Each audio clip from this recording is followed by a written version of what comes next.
Assalamualaikum warahmatullahi wabarakatuh. Perkenalkan, nama saya Hanifah Aulia dengan NIM 2311089. Perkenalkan, nama saya Siti Fatmadewi dengan NIM 2311098.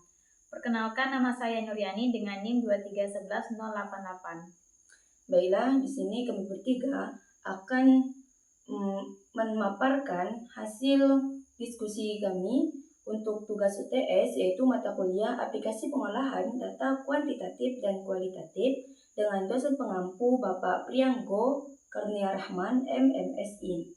Nah, di sini tugas kami akan memaparkan yaitu data pengolahan data kuantitatif dan kualitatif. Baiklah, kelompok kami di sini kami menggunakan jenis penelitian campuran, yang mana jenis penelitian ini yaitu menggabungkan metode kuantitatif dan kualitatif sebagai metode kombinasinya. Terus untuk lokasi dan subjeknya, lokasinya kami mengambil di MA Islam Kemuja, itu bertepatan di Desa Kemuja, Kecamatan Indo Barat, Kabupaten Bangka, Provinsi Kepulauan Bangka Belitung. Untuk jenis dan sumber datanya, di sini kami mengambil data primer dan sekunder. Untuk data primernya kami memperoleh yaitu dari responden melalui angket, wawancara, dan observasi langsung di lapangan. Untuk data sekundernya di sini kami mengambil literatur dan hasil penelitian terdahulu yang relevan. Nah, selanjutnya kita akan beralih ke teknik pengumpulan data, yaitu teknik pengumpulan data kuantitatif dan kualitatif. Pertama-tama kami bertiga berdiskusi untuk observasinya di sekolah mana. Setelah kami berdiskusi, kami bertiga dengan memilih tempatnya yaitu DMA Al-Islam Kemuja. Kami berdiskusi dan kami membuat kuesioner penelitian. Setiap indikatornya ada minat belajar, gaya belajar, media pembelajaran, dan lingkungan belajar. Kami membuat 5 pertanyaan, setiap indikatornya ada 5 pertanyaan. Jadi total pertanyaannya ada 20 pertanyaan. Kami datang ke sekolah tersebut dan memberikan surat untuk memberitahu kepada pihak sekolah atas tujuan kami datang ke sekolah tersebut. Selanjutnya kami diterima oleh kepala sekolah dengan baik dan langsung diarahkan oleh guru piket ke kelas yang akan kami mengambil datanya, yaitu di kelas 11 MA. Selesai kami diarahkan oleh guru piket, kami memasuki kelas 11 MA tersebut. Kami perkenalan sedikit-sedikit dan bagaimana cara mengisi kuesioner penelitian tersebut. Selesai kami mengisi kuesioner penelitian tersebut, kami mewawancarai 3 siswi, 2 siswa, dan 1 guru PAI. Terakhir, kami mewawancarai salah satu guru PAI-nya dengan beberapa pertanyaan. Tidak lupa juga kami melakukan dokumentasi setiap aktivitas, dari mulai siswa mengisi kuesioner, wawancara, dan hari berikutnya kami membuat laporan sesuai dengan format dari Bapak. Kami melakukan pengerjaannya dengan SPSS. Terakhir kami membuat video dari hasil kesimpulannya dengan laporan penelitian, lalu kami upload ke YouTube. Baiklah, di sini untuk memperoleh datanya kami sudah menyediakan sebuah kuesioner penelitian, yang mana untuk skala Likert-nya kami menggunakan angka 1 sampai angka 5. Untuk angka 1 yaitu sangat tidak setuju, angka 2 yaitu tidak setuju, angka 3 netral, angka 4 setuju, dan yang terakhir angka 5 sangat setuju. Nah, di sini kami sudah menyediakan 20 pertanyaan untuk skala Likert 1 sampai 5. Untuk nomor 1 dan sampai nomor 5 yaitu termasuk minat belajar, dan angka 6, nomor 6 sampai 10 yaitu termasuk gaya mengajar, nomor 11 sampai 15 yaitu termasuk media pembelajaran, dan nomor 16 sampai 20 termasuk lingkungan belajar. 2. Gaya mengajar guru, kami menggunakan teori Grassa Teaching Styles, ini Anthony Grassa 1996. Ini ada 4 aspek, yang pertama expert, kedua formal authority, 3 personal model, yang keempat fasilitator. Untuk expert ini berada pada nomor 6, yang kedua formal authority berada pada pertanyaan 10, yang ketiga personal model ini ada di 7 dan 8, dan untuk fasilitator ini pertanyaannya berada di nomor 9. Untuk media pembelajaran menggunakan teori Ed Galder 1988. Ini kami mengambil 5 aspek. Yang pertama pengalaman bergambar hidup atau film. Ini terdapat pada nomor 11. Yang kedua pengalaman lambang visual terdapat pada nomor 12. Yang ketiga pengalaman televisi, ini terdapat pada pertanyaan nomor 13, dan pengalaman pameran dan museum ini nomor 14, dan yang terakhir itu pengalaman tetap rekaman radio, ini terdapat pada nomor 15. Yang terakhir menggunakan teori Skinner 1904. Ini ada 5 aspek. Yang pertama itu penguatan, terdapat pada nomor 16, dan untuk samping ini 18.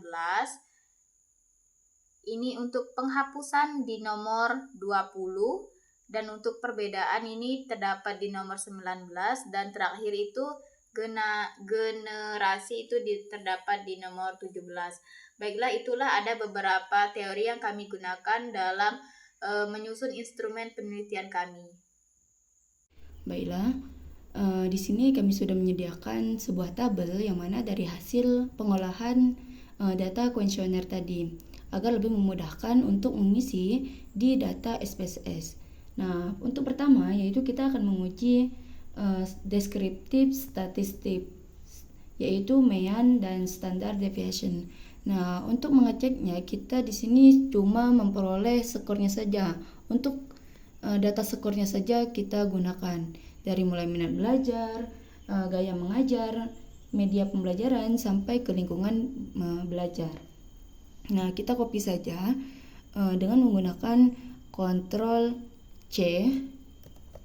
Terus kita ke SPSS. Di sini saya sudah mengisinya mulai dari MB, minat belajar, gaya mengajar, media pembelajaran sampai lingkungan belajar. Nah, selanjutnya kita ke variable view. Di sini kita ubah saja MB, kita buat lambangnya MB. Terus di sini GM, gaya mengajar. Di sini MP, minat MP tadi media pembelajaran ya. Terakhir LB, lingkungan belajar. Nah, di sini sudah kita isi itu MB, GM, MP dan LB. Terus kita ubah desimalnya. Desimal ini harus 0 ya. Semuanya harus 0. Kita ubah 0. Sorry ya guys. Kita ubah 0.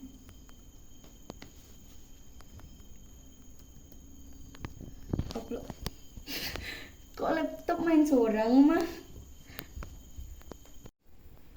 Baiklah, selanjutnya kita akan mengolah data uji validitas. Nah, di sini kami sudah membuatkan kolom untuk mempermudahkan kita. Kita ada P1. P1 ini merupakan pertanyaan 1 ya teman-teman, dari P1, P2, P3, P4, P5 ini merupakan pertanyaan. Nah, sebelumnya kita copy dulu P1 sampai P5-nya sampai skor 1 sampai 30. Kita copy dari 1 sampai 30-nya sampai skor menggunakan Ctrl C. Nah, kita copy, kita pastekan di data view-nya, kita isi data view-nya, kita ke Ctrl V ke data view-nya. Sudah di copy, maka sudah terisi di data view-nya. Kita lanjut ke variable view. Name-nya kita rubah dari P1, P2, P3,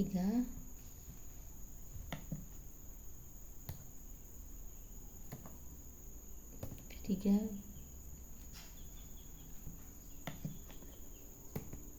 P4, P5. Terakhir kita ini kan akan menghitung MB-nya, jadi kita tulis MB-nya. MB itu merupakan minat belajar. Desimalnya kita rubah ke 0 semuanya.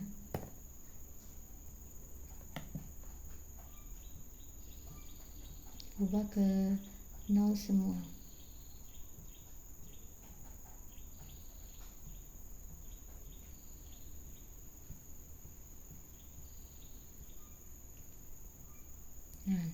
Untuk measure-nya kita rubah menjadi original. Semuanya kita rubah menjadi original.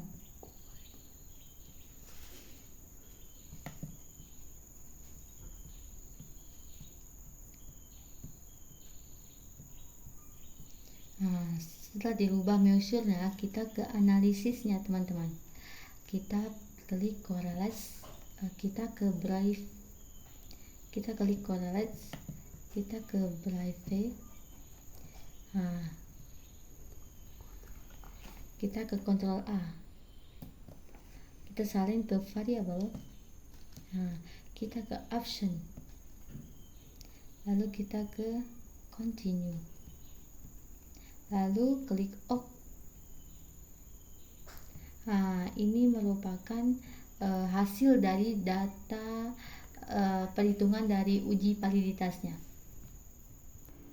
Baiklah, hasil dari P1-nya yaitu total MB-nya 0,728, P2-nya menghasilkan 0,626, P3-nya menghasilkan 0,653, P4-nya menghasilkan 0,852, P5-nya menghasilkan 0,415.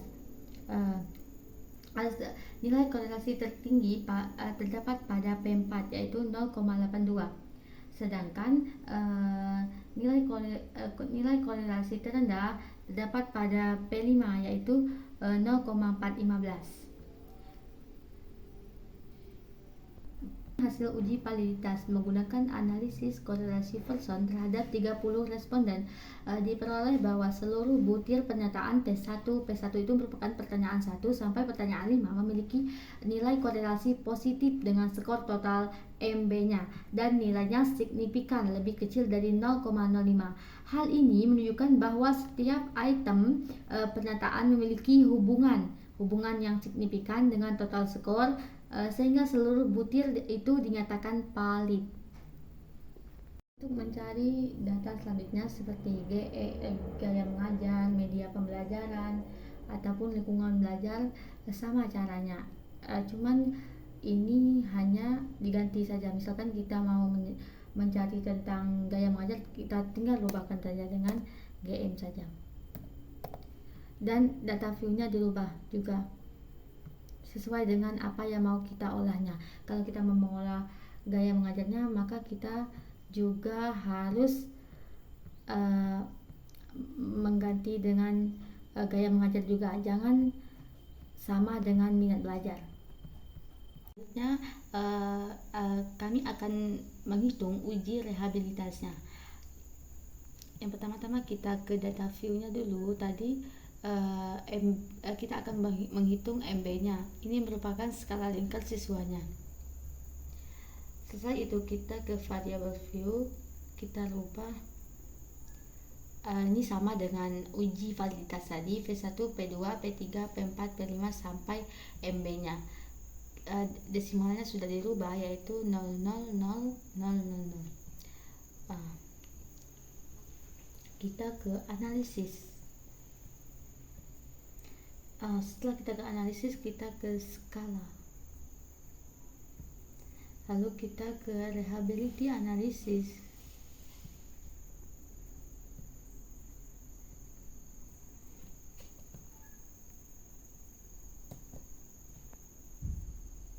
Kita salin ke itemnya.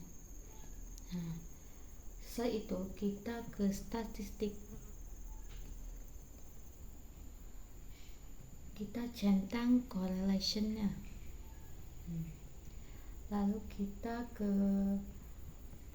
continue. Lalu kita ke OK.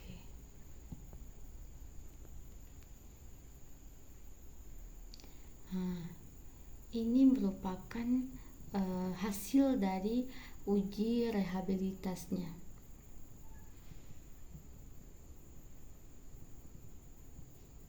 Ini merupakan hasil dari uji rehabilitasnya.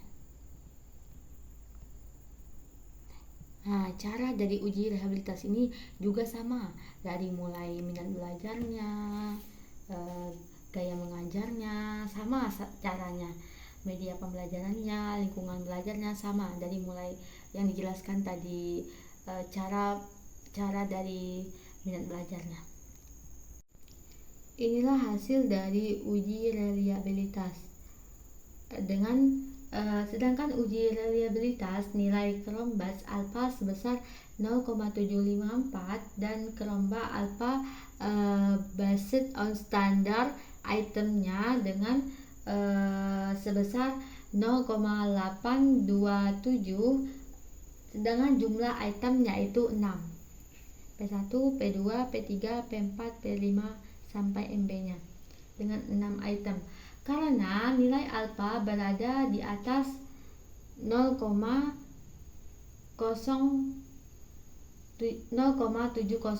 maka instrumen itu dinyatakan reliable dan memiliki konsistensi internal yang baik. Selanjutnya itu yang terakhir kita akan menguji korelasinya. Sama seperti yang tadi, untuk datanya, data view-nya itu kita menggunakan totalnya saja, skornya saja. Ke analyze, terus kita ke correlate,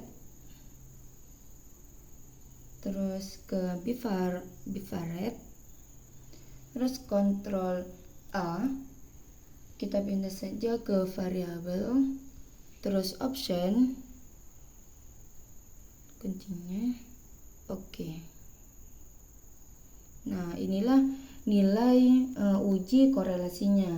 Nah, berdasarkan hasil uji korelasi version produk moment, diperoleh nilai koefisien korelasi sebesar 0, untuk MB-nya ya 0,432 dengan nilai signifikan 0,17 yang menunjukkan bahwa terdapat hubungan positif dan signifikan dengan tingkat hubungan sedang antara variabel MB dan GM, sehingga dapat disimpulkan bahwa semakin tinggi nilai MB maka akan diikuti oleh peningkatan nilai GM dan sebaliknya. Hal ini menandakan adanya keterkaitan yang cukup kuat antara kedua variabel tersebut dalam penelitian. Nah, sedangkan hasil uji korelasi version antara variabel media pembelajaran dan lingkungan belajar dengan jumlah responden sebanyak 30 orang diperoleh nilai koefisien korelasinya sebesar 0,90 untuk nilai MP-nya. Nah, dengan nilai signifikan sebesar 0,314. Nilai signifikasi yang lebih besar dari 0,05 menunjukkan bahwa tidak terdapat hubungan yang signifikan antara metode pembelajaran dan lingkungan belajar. Meskipun arah korelasi penilaian positif, namun tingkat hubungannya sangat lemah, sehingga dapat disimpulkan bahwa perubahan pada metode pembelajaran tidak memiliki pengaruh yang berarti terhadap lingkungan belajar peserta didik. Untuk data kualitatif dalam penelitian ini diperoleh melalui diskusi dan wawancara dengan 1 guru PAI dan 5 siswa. Penelitian ini tidak melakukan observasi langsung terhadap proses pembelajaran di kelas, melainkan menggali informasi berdasarkan pengalaman dan pandangan narasumber melalui beberapa pertanyaan yang telah disusun sebelumnya. Ini adalah contoh beberapa pertanyaan untuk diwawancarai. Analisis data dilakukan menggunakan teknik analisis tematik secara manual tanpa bantuan software. Karena penelitian ini masih berada di tengah semester, analisis tematik manual dilakukan dengan cara membaca seluruh data wawancara secara berulang untuk memahami isi pembicaraan narasumber, kemudian mengelompokkan jawaban yang dimiliki kesamaan makna. Langkah pertama dalam analisis adalah identifikasi tema utama atau coding. Ini dilakukan dengan menandai bagian-bagian jawaban narasumber yang berkaitan dengan fokus penelitian. Dari proses ini diperoleh beberapa tema utama yang digunakan untuk mengelompokkan data. Tema utamanya meliputi MB, GM, MP, dan LB. Tema ini digunakan khusus untuk menganalisis data dari siswa karena berkaitan langsung dengan pengalaman belajar mereka pada mata pelajaran PAI. Untuk pertanyaannya disusun secara terbuka agar peserta didik dapat menyampaikan pendapat dan pengalamannya secara bebas sesuai dengan kondisi yang mereka alami. Pedoman wawancara semi terstruktur guru PAI ini digunakan untuk menggali informasi dari guru PAI.